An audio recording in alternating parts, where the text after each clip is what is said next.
Chapter 2. Lesson 2. Why teach financial literacy? It's not how much money you make. It's how much money you keep. In 1990, Mike took over his father's empire and is, in fact, doing a better job than his dad did. We see each other once or twice a year on the golf course. He and his wife are wealthier than you could imagine. Rich Dad's empire is in great hands, and Mike is now grooming his son to take his place, as his dad had groomed us. In 1994, I retired at the age of 47, and my wife Kim was 37. Retirement does not mean not working. For us, it means that barring unforeseen cataclysmic changes, we can work or not work, and our wealth grows automatically. Staying ahead of inflation. Our assets are large enough to grow by themselves. It's like planting a tree. You water it for years, and then one day it doesn't need you anymore. Its roots are implanted deep enough. Then the tree provides shade for your enjoyment. Mike chose to run the empire, and I chose to retire. Whenever I speak to groups of people, they often ask what I would recommend that they do. How do I get started? Is there a book you would recommend? What should I do to prepare my children? What is your secret to success? How do I make millions? Whenever I hear one of these questions, I'm reminded of the following story. The richest businessmen in 1923, a group of our greatest leaders and richest businessmen, held a meeting at the Edgewater Beach Hotel in Chicago. Among them were Charles Schwab, head of the largest independent steel company; Samuel Insull, president of the world's largest utility; Howard Hobson, head of the largest gas company; Ivar Kreuger, president of International Match Company, one of the world's largest companies at that time; Leon Fraser, president of the Bank of International Settlements; Richard Whitney, president of the New York Stock Exchange; Arthur Cotton and Jesse Livermore, two of the biggest stock speculators; and Albert Fall, a member of President Harding's cabinet. 25 years later, 9 of these titans ended their lives as follows. Schwab died penniless after living for 5 years on borrowed money. Insull died broke in a foreign land, and Kreuger and Cotton also died broke. Hobson went insane.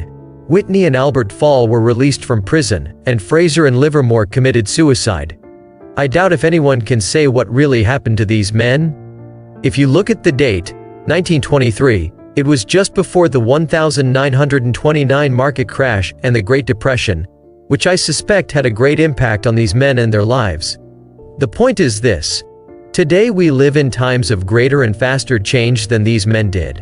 I suspect there will be many booms and busts in the coming years that will parallel the ups and downs these men faced.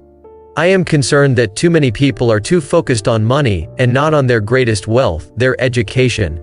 If people are prepared to be flexible, keep an open mind and learn, they will grow richer and richer despite tough changes. If they think money will solve problems, they will have a rough ride.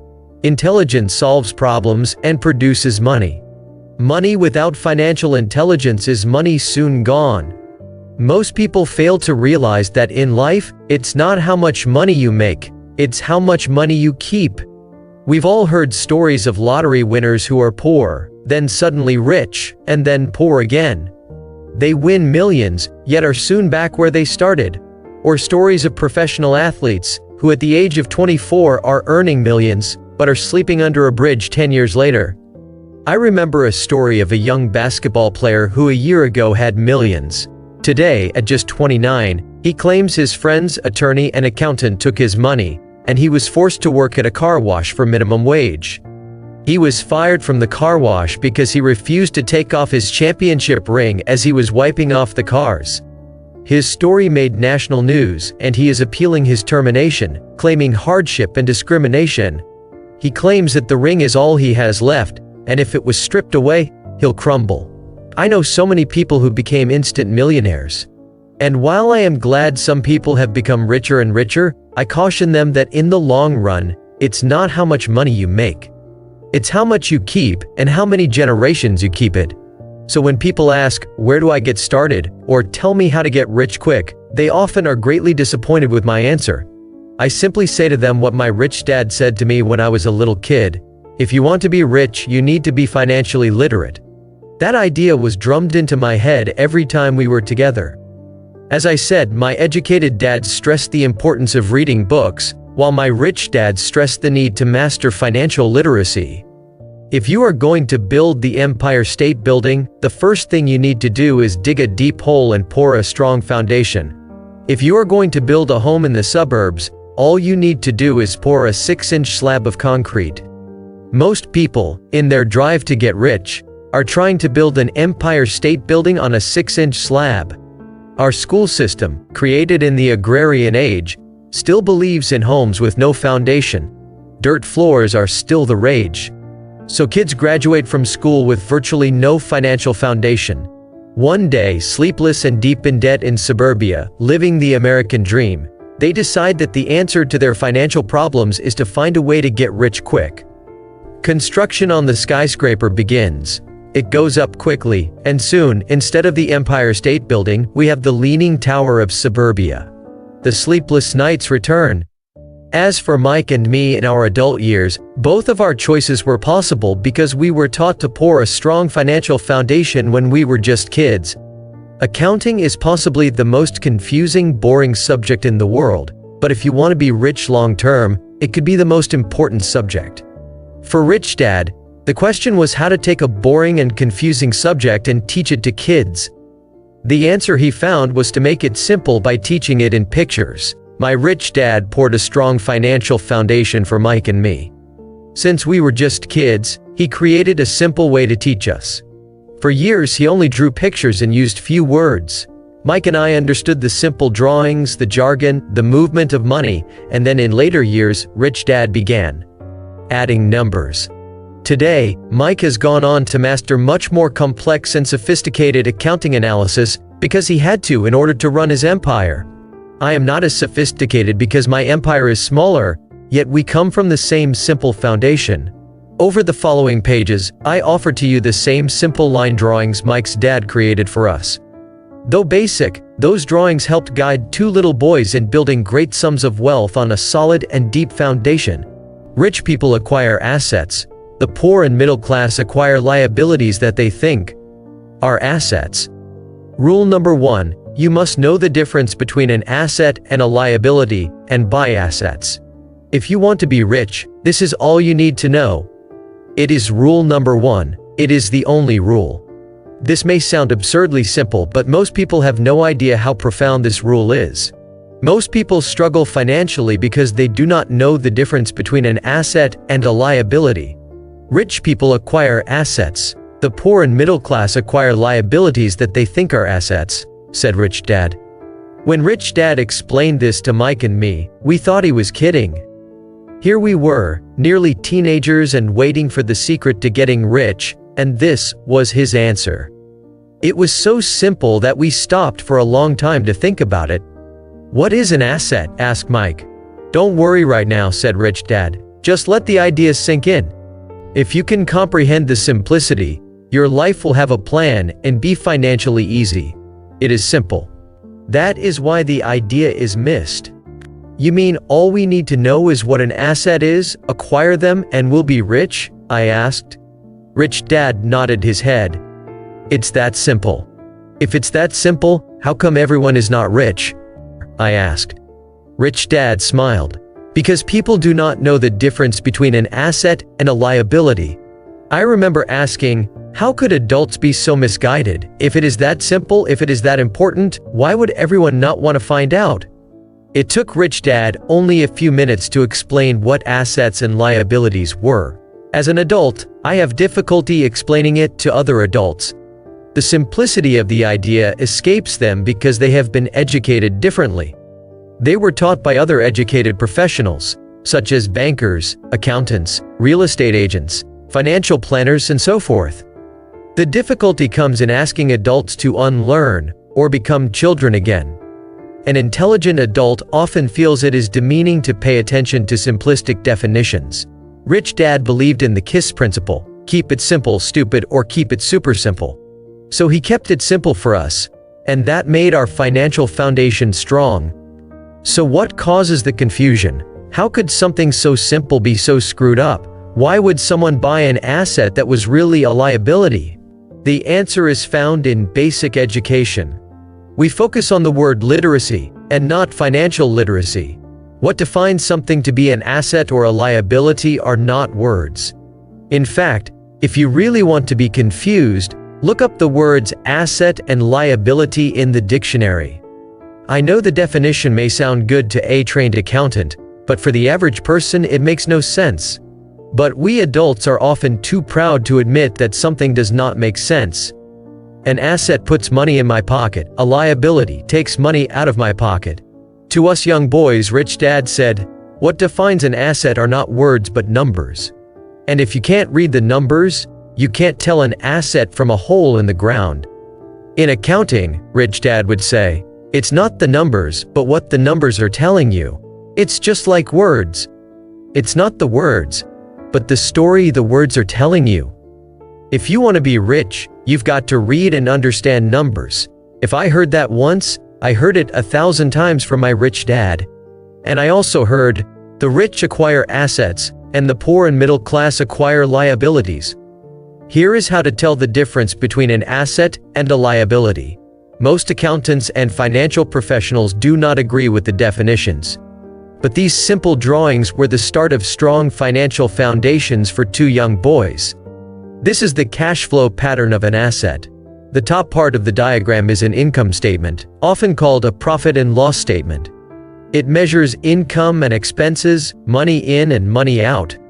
The lower part of the diagram is a balance sheet. It's called that because it's supposed to balance assets against liabilities. Many financial novices do not know the relationship between the income statement and the balance sheet, and it is vital to understand that relationship. So as I said earlier, my rich dad simply told two young boys that assets put money in your pocket. Nice, simple, and usable. This is the cash flow pattern of a liability. Now that assets and liabilities have been defined through pictures, it may be easier to understand my definitions in words. An asset is something that puts money in my pocket. A liability is something that takes money out of my pocket. This is really all you need to know. If you want to be rich, simply spend your life buying assets. If you want to be poor or middle class, spend your life buying liabilities. Illiteracy, both in words and numbers, is the foundation of financial struggle. If people are having difficulties financially, there is something that they don't understand, either in words or numbers. The rich are rich because they are more literate in different areas than people who struggle financially. So if you want to be rich and maintain your wealth, it's important to be financially literate, in words as well as numbers. The arrows in the diagrams represent the flow of cash, or cash flow. Numbers alone mean little, just as words out of context mean little. It's the story that counts. In financial reporting, reading numbers is looking for the plot, the story of where the cash is flowing. In 80% of most families, the financial story paints a picture of hard work to get ahead. However, this effort is for naught because they spend their lives buying liabilities instead of assets. This is the cash flow pattern of a poor person. This is the cash flow pattern of a person in the middle class. This is the cash flow pattern of a rich person. All of these diagrams are obviously oversimplified. Everyone has living expenses, the need for food, shelter, and clothing. The diagrams show the flow of cash through a poor, middle class, and wealthy person's life. It is the cash flow that tells the story of how a person handles their money. The reason I started with the story of the richest men in America is to illustrate the flaw in believing that money will solve all problems. That is why I cringe whenever I hear people ask me how to get rich quicker, or where they should start. I often hear, "I'm in debt, so I need to make more money." But more money will often not solve the problem. In fact, it may compound the problem. Money often makes obvious our tragic human flaws, putting a spotlight on what we don't know. That is why, all too often, a person who comes into a sudden windfall of cash, let's say an inheritance, a pay raise, or lottery winnings, soon returns to the same financial mess, if not worse, than the mess they were in before. Money only accentuates the cash flow pattern running in your head. If your pattern is to spend everything you get, most likely an increase in cash will just result in an increase in spending. Thus the saying, "A fool and his money is one big party." Cash flow tells the story of how a person handles money. I have said many times that we go to school to gain scholastic and professional skills, both of which are important. We learn to make money with our professional skills.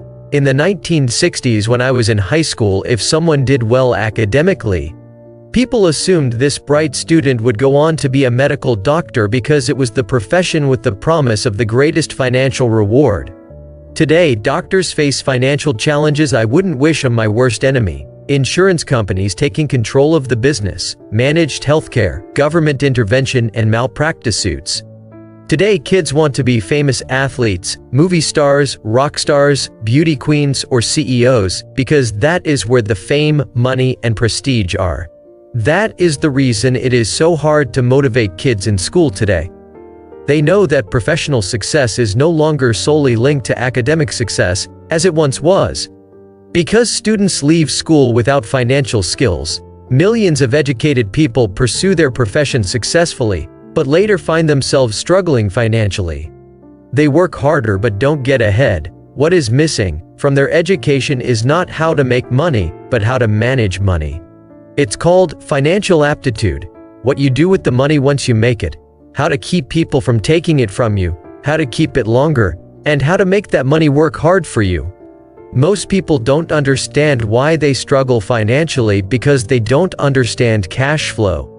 A person can be highly educated, professionally successful, and financially illiterate. These people often work harder than they need to because they learned how to work hard, but not how to have their money work hard for them.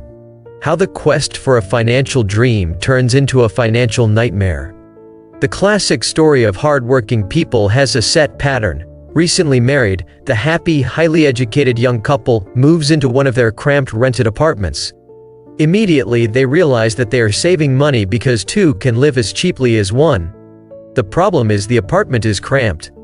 They decide to save money to buy their dream home so they can have kids.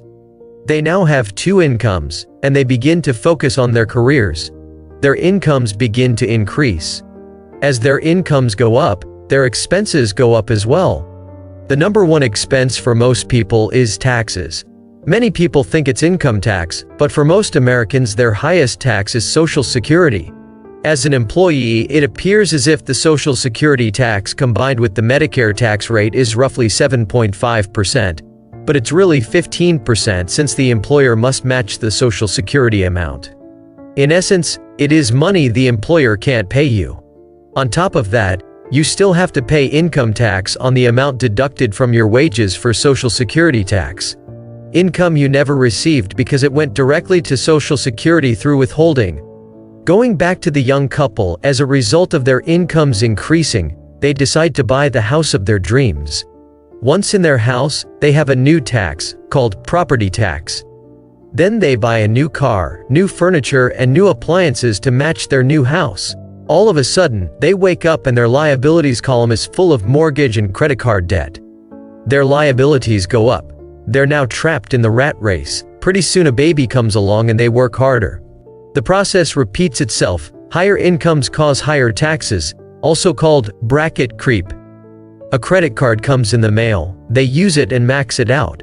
A loan company calls and says their greatest asset, their home, has appreciated in value.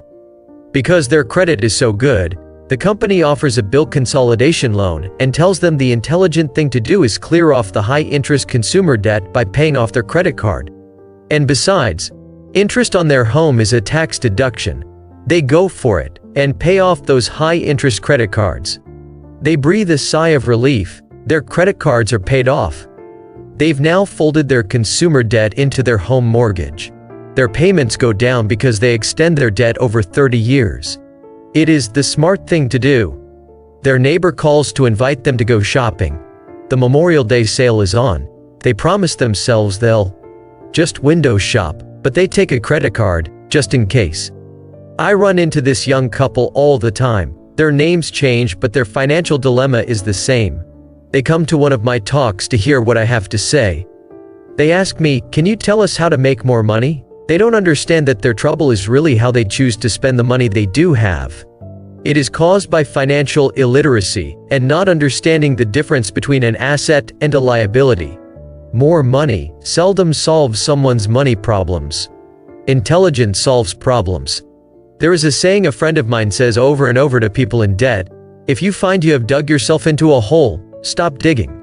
As a child, my dad often told us that the Japanese were aware of three powers: the power of the sword, the jewel, and the mirror. The sword symbolizes the power of weapons. America has spent trillions of dollars on weapons and, because of this, is a powerful military presence in the world. The jewel symbolizes the power of money. There is some degree of truth to the saying, remember the golden rule: he who has the gold makes the rules. The mirror symbolizes the power of self-knowledge. This self-knowledge, according to Japanese legend, was the most treasured of the three. All too often, the poor and middle class allow the power of money to control them.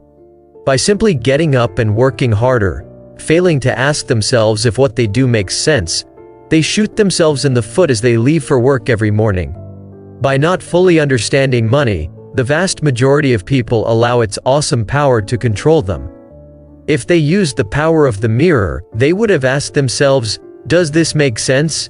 All too often, instead of trusting their inner wisdom, that genius inside, most people follow the crowd. They do things because everybody else does them. They conform rather than question. Often, they mindlessly repeat what they have been told: diversify. Your home is an asset. Your home is your biggest investment. You get a tax break for going into greater debt. Get a safe job. Don't make mistakes. Don't take risks.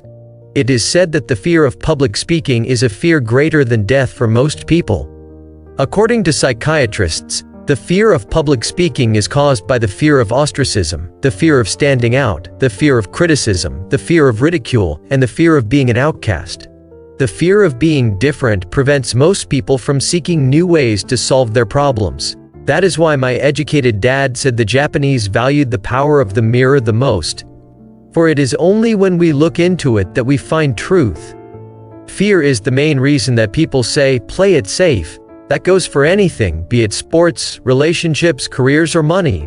A person can be highly educated, professionally successful, and financially illiterate. It is that same fear, the fear of ostracism, that causes people to conform to and not question commonly accepted opinions or popular trends. Your home is an asset. Get a bill consolidation loan and get out of debt. Work harder. It's a promotion. Someday I'll be a vice president. Save money. When I get a raise, I'll buy us a bigger house. Mutual funds are safe. Many financial problems are caused by trying to keep up with the Joneses. Occasionally, we all need to look in the mirror and be true to our inner wisdom rather than our fears. By the time Mike and I were 16 years old, we began to have problems in school. We were not bad kids. We just began to separate from the crowd. We worked for Mike's dad after school and on weekends. Mike and I often spent hours after work just sitting at a table with his dad, while he held meetings with his bankers, attorneys, accountants, brokers, investors, managers, and employees. Here was a man who had left school at 13 who was now directing, instructing, ordering, and asking questions of educated people. They came at his beck and call and cringed when he didn't approve of them. Here was a man who had not gone along with the crowd. He was a man who did his own thinking and detested the words, "We have to do it this way because that's the way everyone else does it." He also hated the word can't. If you wanted him to do something, just say, "I don't think you can do it." Mike and I learned more sitting in on his meetings than we did in all our years of school, college included.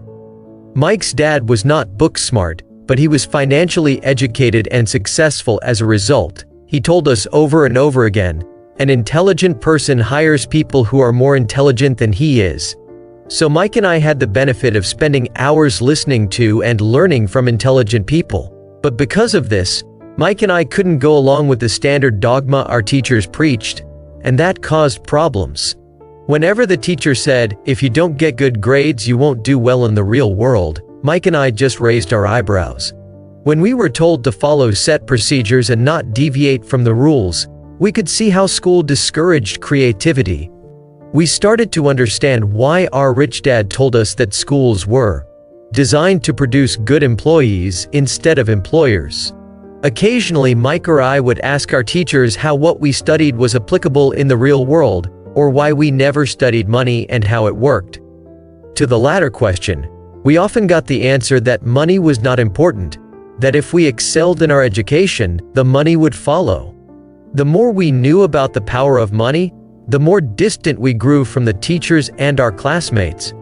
My highly educated dad never pressured me about my grades, but we did begin to argue about money. By the time I was 16, I probably had a far better foundation with money than both my parents. I could keep books. I listened to tax accountants, corporate attorneys, bankers, real estate brokers, investors, and so forth. By contrast, my dad talked to other teachers. One day my dad told me that our home was his greatest investment. A not too pleasant argument took place when I showed him why I thought a house was not a good investment. The above diagram illustrates the difference in perception between my rich dad and my poor dad when it came to their homes. One dad thought his house was an asset, and the other dad thought it was a liability. I remember when I drew the following diagram for my dad showing him the direction of cash flow. I also showed him the ancillary expenses that went along with owning the home. A bigger home meant bigger expenses, and the cash flow kept going out through the expense column. Today, people still challenge me on the idea of a house not being an asset. I know that for many people, it is their dream as well as their largest investment. And owning your own home is better than nothing. I simply offer an alternate way of looking at this popular dogma. If my wife and I were to buy a bigger, flashier house, we realize it wouldn't be an asset. It would be a liability since it would take money out of our pocket. So here is the argument I put forth. I really don't expect most people to agree with it, because your home is an emotional thing, and when it comes to money, high emotions tend to lower financial intelligence. I know from personal experience that money has a way of making every decision emotional. When it comes to houses, most people work all their lives paying for a home they never own. In other words, most people buy a new house every few years, each time incurring a new 30-year loan to pay off the previous one. Even though people receive a tax deduction for interest on mortgage payments, they pay for all their other expenses with after-tax dollars, even after they pay off their mortgage. My wife's parents were shocked when the property taxes on their home increased to $1,000 a month. This was after they had retired, so the increase put a strain on their retirement budget, and they felt forced to move. Houses do not always go up in value. I have friends who owe $1 million for a home that today would sell for far less. The greatest losses of all are those from missed opportunities. If all your money is tied up in your house, you may be forced to work harder because your money continues blowing out of the expense column, instead of adding to the asset column, the classic middle-class cash flow pattern. If a young couple would put more money into their asset column early on, their later years would be easier. Their assets would have grown and would be available to help cover expenses. All too often, a house only serves as a vehicle for incurring a home equity loan to pay for mounting expenses. In summary, the end result in making a decision to own a house that is too expensive in lieu of starting an investment portfolio impacts an individual in at least the following 3 ways. 1. Loss of time, during which other assets could have grown in value. 2. Loss of additional capital, which could have been invested instead of paying for high-maintenance expenses related directly to the home. 3. Loss of education. Too often, people count their house and savings and retirement plans as all they have in their asset column. Because they have no money to invest, they simply don't invest. This costs them investment experience. Most never become what the investment world calls a sophisticated investor. And the best investments are usually first sold to sophisticated investors, who then turn around and sell them to the people playing it safe. I am not saying don't buy a house. What I am saying is that you should understand the difference between an asset and a liability. When I want a bigger house, I first buy assets that will generate the cash flow to pay for the house. My educated dad's personal financial statement best demonstrates the life of someone caught in the rat race. His expenses match his income, never allowing him enough left over to invest in assets. As a result, his liabilities are larger than his assets. The following diagram on the left shows my poor dad's income statement. It is worth 1,000 words. It shows that his income and expenses are equal, while his liabilities are larger than his assets. My rich dad's personal financial statement on the right reflects the results of a life dedicated to investing and minimizing liabilities. Why the rich get richer. A review of my rich dad's financial statement shows why the rich get richer. The asset column generates more than enough income to cover expenses, with the balance reinvested into the asset column. The asset column continues to grow, and therefore the income it produces grows with it. The result is that the rich get richer. Why the middle class struggle. The middle class finds itself in a constant state of financial struggle. Their primary income is through their salary. As their wages increase, so do their taxes. Their expenses tend to increase in proportion to their salary increase, hence the phrase, the rat race.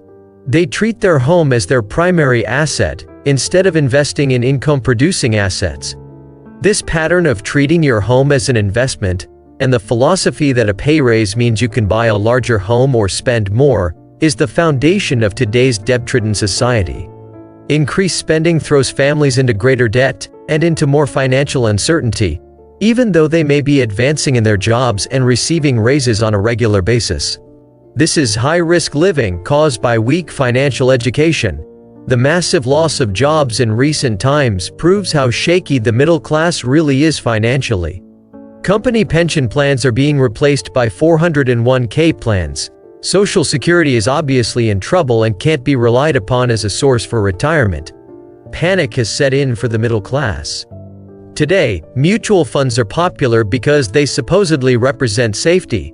Average mutual fund buyers are too busy working to pay taxes and mortgages, save for their children's college, and pay off credit cards. They do not have time to study investing, so they rely on the expertise of the manager of a mutual fund. Also, because the mutual fund includes many different types of investments, they feel their money is safer because it is diversified. This educated middle class subscribes to the dogma put out by mutual fund brokers and financial planners: play it safe. Avoid risk.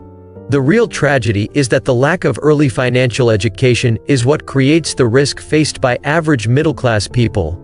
The reason they have to play it safe is because their financial positions are tenuous at best.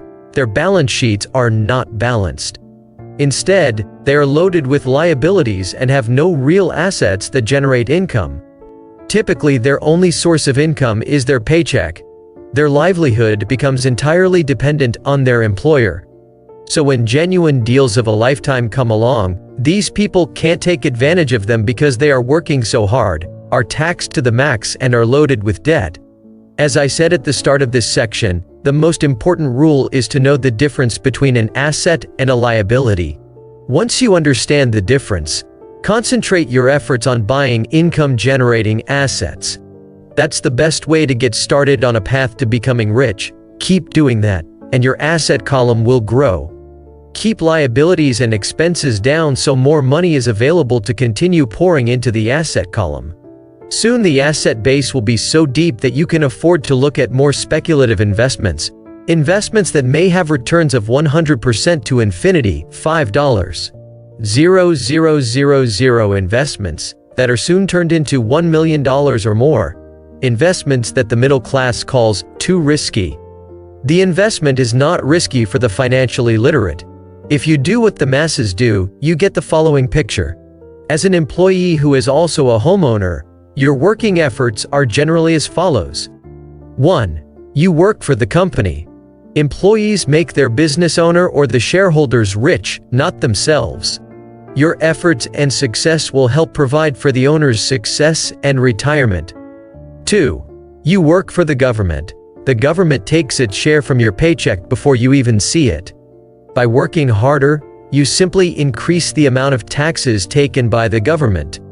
Most people work from January to May just for the government. 3.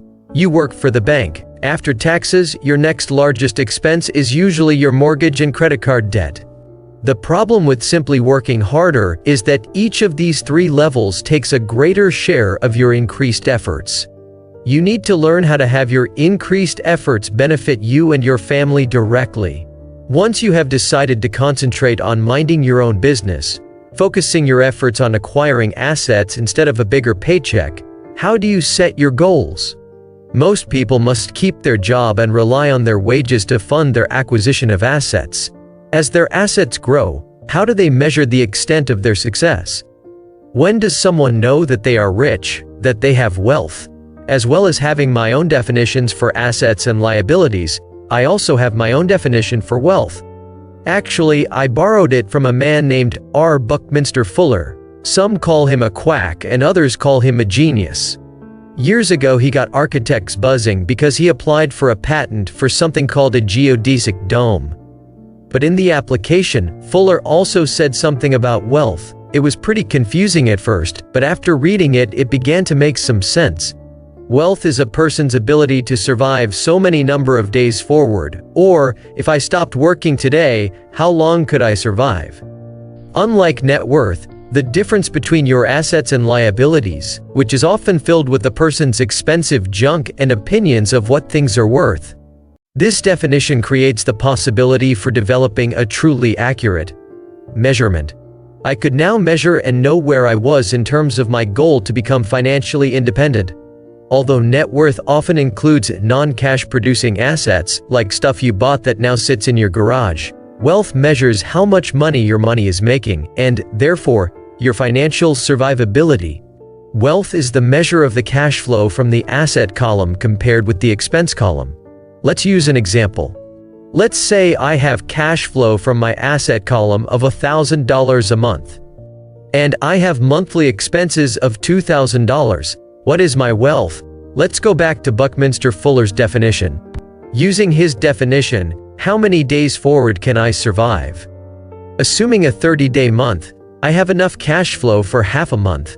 When I achieve $2,000 a month cash flow from my assets, then I will be wealthy. So while I'm not yet rich, I am wealthy. I now have income generated from assets each month that fully cover my monthly expenses. If I want to increase my expenses, I first must increase my cash flow to maintain this level of wealth. Also note that it is at this point that I'm no longer dependent on my wages. I have focused on, and been successful in, building an asset column that has made me financially independent. If I quit my job today, I would be able to cover my monthly expenses with the cash flow from my assets. My next goal would be to have the excess cash flow from my assets reinvested into the asset column. The more money that goes into my asset column, the more my asset column grows. The more my assets grow, the more my cash flow grows. And as long as I keep my expenses less than the cash flow from these assets, I grow richer with more and more income from sources other than my physical labor. As this reinvestment process continues, I am well on my way to becoming rich. Just remember this simple observation. The rich buy assets. The poor only have expenses. The middle class buy liabilities they think are assets. So how do I start minding my own business? What is the answer? Listen to the founder of McDonald's in the next chapter.